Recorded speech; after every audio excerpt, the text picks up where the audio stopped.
استغنا سے بہتر کوئی نعمت نہیں ہے۔ نماز میں دل کی حفاظت، مجلس میں زبان کی، غضب میں ہاتھ کی اور دسترخوان پر شکم کی حفاظت کرو۔ علم دل کو اس طرح زندہ رکھتا ہے جیسا کہ بارش زمین کو۔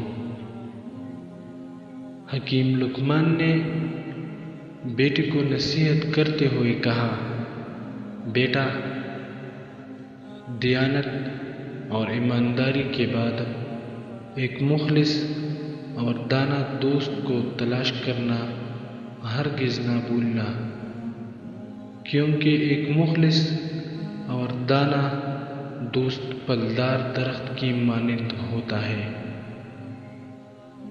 کہ اگر اس کے نیچے بیٹھو گے تو سایہ دے گا اور اوپر چڑھو گے تو پھل پاؤ گے۔